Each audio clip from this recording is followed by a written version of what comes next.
Olá pessoal, tudo bem? Aqui é a Cacá Gonzaga. Eu vou conversar um pouquinho com vocês hoje a respeito da UP1 de crescimento de desarroxo. Por que a gente estuda essa UP, a forma que a gente estuda essa UP. A UP planteia que Juan e Letícia começaram a estudar medicina e no primeiro dia de aula eles escutaram dois professores afirmarem duas coisas diferentes. Um dos professores disse que nós somos animais emparentados com todos os seres vivos. E disse também, outro professor, que nós somos seres sociais e culturais. Bem, vamos destrinchar um pouquinho o que está falando esses professores, para que você consiga, na verdade, integrar os assuntos e ter muito mais gosto para estudar essa UP. É uma UP muito linda e é uma UP que pode te levar para algumas outras UPs. E então é importante estudar ela bem, ok? Bem, quando a gente fala que nós somos seres emparentados com todos os seres vivos, a primeira coisa que a gente precisa é saber o que é evolução biológica. E o que é evolução biológica? A evolução biológica é o processo de câmbio e diversificação no tempo dos seres viventes, que vai afetar todos os aspectos da sua vida, a sua morfologia, a sua fisiologia, a sua conduta, a sua ecologia, e ela é responsável da enorme variedade de espécies biológicas. Bem, o que eu disse? Que evolução biológica é um processo de câmbio e diversificação. Ou seja, evolução biológica é um processo, não é algo que acontece uma vez e pronto, acabou. Vai acontecendo ao longo dos anos, ao passar do tempo, com o passar do tempo. Então, a evolução biológica é um processo de câmbio e diversificação no tempo. E nós temos algumas teorias da evolução, que vão ser a de Darwin, o neodarwinismo, o equilíbrio pontuado, enfim, isso vocês encontram no caderno do aluno. Então, é a mesma coisa evolução biológica de teoria da evolução? Já fizeram essa pergunta em mesa. Evolução biológica e teoria da evolução é a mesma coisa? Não, não é a mesma coisa. A evolução biológica é o processo de câmbio e diversificação no tempo. Teoria da evolução vai ser a descrição que vai buscar explicar a origem das espécies. Vai buscar explicar como se deu essa evolução biológica, ok? E quando a gente fala em evolução biológica, nós como seres humanos também temos a nossa evolução biológica. A nossa evolução biológica a gente fala de hominização. E o que é a hominização? É o processo evolutivo que a partir de ancestros comuns com o chimpanzé culminou na aparição do Homo sapiens. Então, presta atenção nesse desenho aqui. Eu estou dizendo que é um processo evolutivo que, a partir de um ancestro em comum com o chimpanzé, originou na aparição do Homo sapiens. Então, isso é hominização. Tá vendo que não tem nada demais? Não é muito difícil falar sobre isso?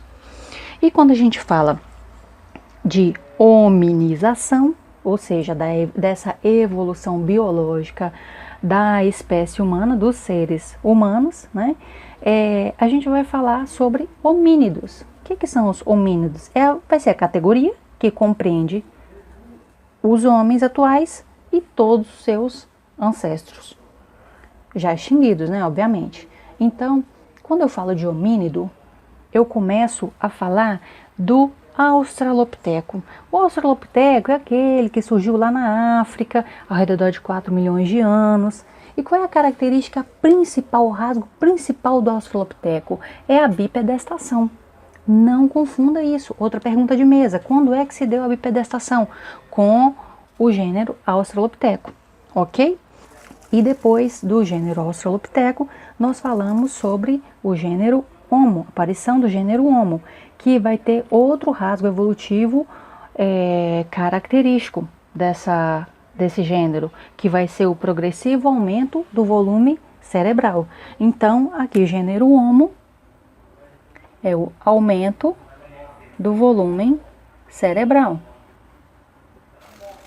Nós vamos ter, para cada um desses, um aumento progressivo, ok?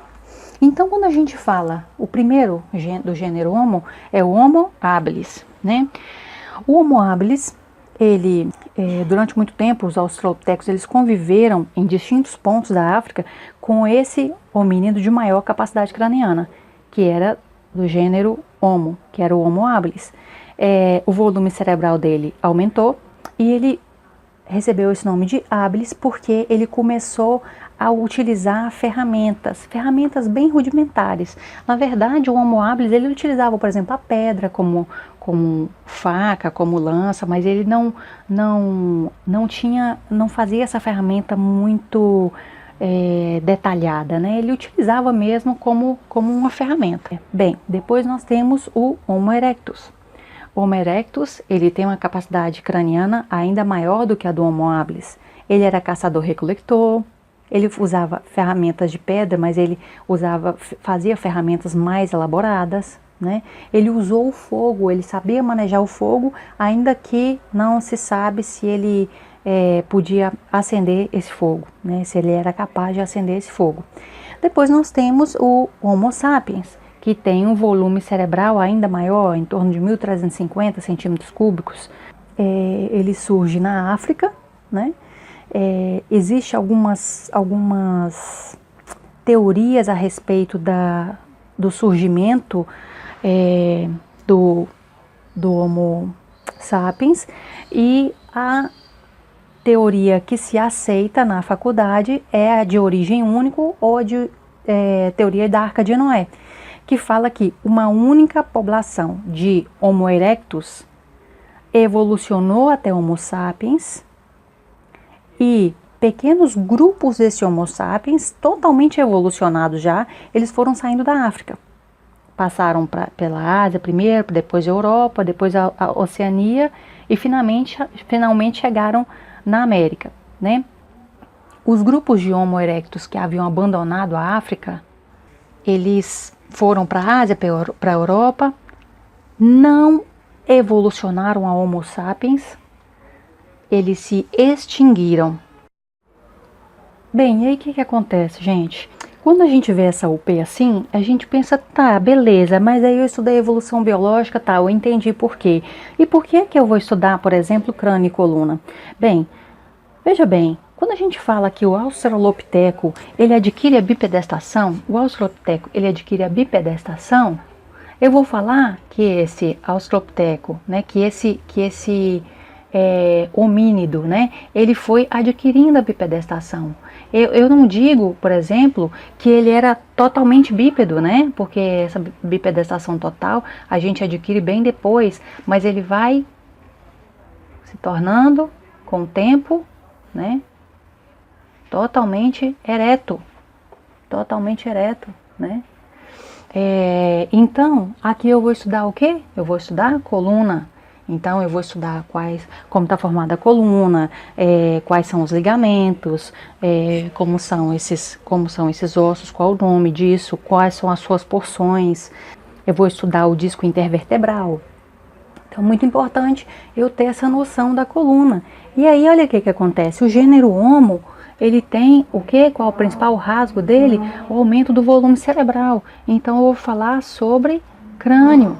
Então, aqui eu vou estudar o crânio, né? Então, eu preciso saber como que está formado o crânio, com quais são os ossos que formam o crânio, por que ele é importante, o que ele vai guardar dentro dele, onde ele está ubicado, qual o conceito que eu dou para que é crânio, né? Quais são os ossos pares, os ossos ímpares. Então, por isso é muito importante eu estudar crânio e coluna. Aí entra a nossa anatomia dessa UP, ok?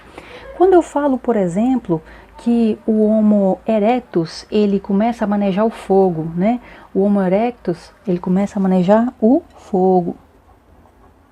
O que acontece quando ele começa a manejar o fogo?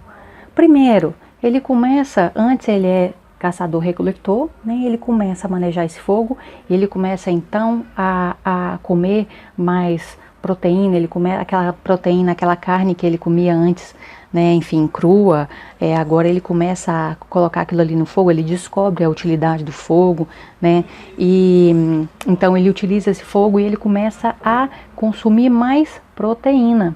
E por isso que a gente estuda proteína, né? E o que é a proteína? Um biopolímero de aminoácidos. E aí nós vamos estudar aminoácidos. Aí nós vamos estudar os tipos de aminoácidos, né? Proteína, nós vamos estudar as estruturas da proteína, os níveis estruturais, a estrutura primária, secundária, terciária, quaternária, em que momento que a proteína ela deixa de ser só um biopolímero de aminoácidos e ela passa a ter função.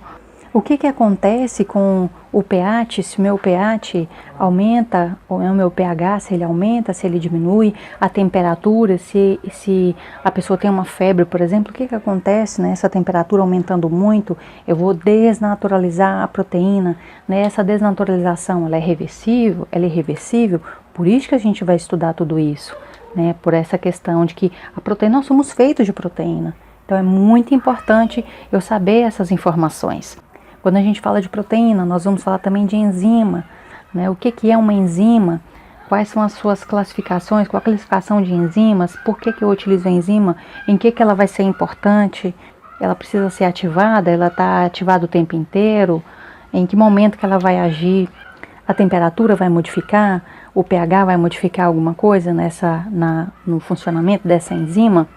E aí outra coisa muito importante que a gente tem nessa UP é o outro professor que diz que nós somos seres sociais e culturais. Então o que acontece?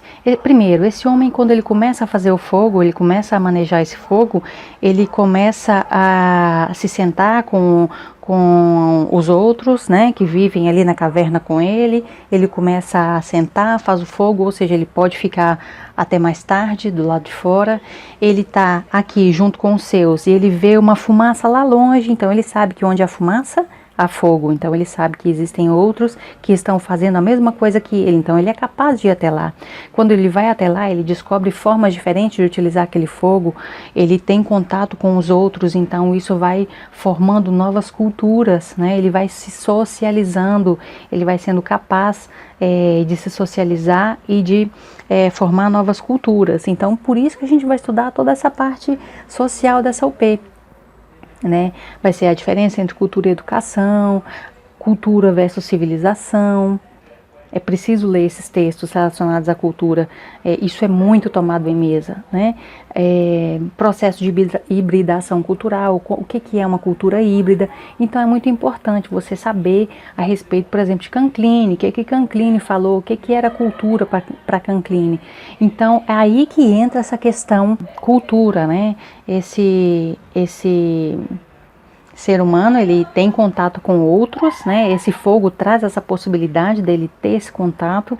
Então nós somos seres, sim, seres sociais e culturais. Nós somos capazes de socializar e nós formamos cultura. Bem, gente, basicamente é isso. O objetivo dessa UP, na verdade, é esse.